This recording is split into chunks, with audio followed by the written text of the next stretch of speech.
মেয়েদের এই 5টি গোপন কথা, মেয়ের এই 5টি গোপন কথা কাউকেই বলে না। তাই মেয়েদের এই 5টি গোপন কথা আজকে জেনে নিন। নাম্বার 1, কষ্ট। মেয়েরা কষ্ট পেলে কাউকে বলে না। যেমন আমরা ছেলেরা ভালোবেসে কষ্ট পেলে আমরা চিল্লাচিল্লি করতে পারি, ফেসবুকে স্ট্যাটাস দিতে পারি, বন্ধুদেরকে বলতে পারি, কিন্তু মেয়েরা 4 দেওয়ালের ভিতরে কান্না করে বালিশ বিছায়। নাম্বার 2, মেয়েদের মুখ ফুটে তো বুক ফুটে না। আমরা ছেলেদের যদি কোনো মেয়েকে ভালো লাগে তাহলে আমরা বলতে পারি, এই মেয়ে তোমাকে ভালো লাগে, তোমাকে ভালোবাসি। কিন্তু মেয়েদের যদি কোনো ছেলেকে ভালো লাগে তারা মুখ ফুটে বলতে পারে না। এরকম হাজারো মেয়ে তাদের সত্যিকারের ভালোবাসাকে বিসর্জন দেয়। নাম্বার 3, মেয়েরা হাসতে পছন্দ করে।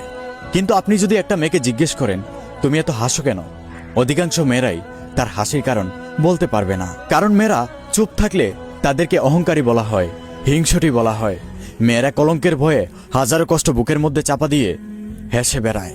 নাম্বার 4, একটা মেয়ের মন তার ফ্যামিলি ভাঙে, তার প্রিয় মানুষটা ভাঙে, তারপরও মেয়েরা ভাঙা মন নিয়ে সবার মধ্যে ভালো থাকার অভিনয় করে হেসে বেড়ায়। এই বিষয়টা তার পরিবার বলো, তার প্রিয় মানুষ বলো, কেউ বলতে পারে না। নাম্বার 5, যেই মেয়েটা বাপের বাড়িতে রাজরানী হয়ে থাকে সেই মেয়েটা স্বামীর বাড়িতে গিয়ে চাকরানী হয়ে যায়, কিন্তু কারো প্রতি বিন্দু পরিমাণ অভিযোগ করে না। কারণ মেয়েরা জানে জীবনে তাদেরকে বেঁচে থাকতে হলে যুদ্ধ করে বেঁচে থাকতে হবে।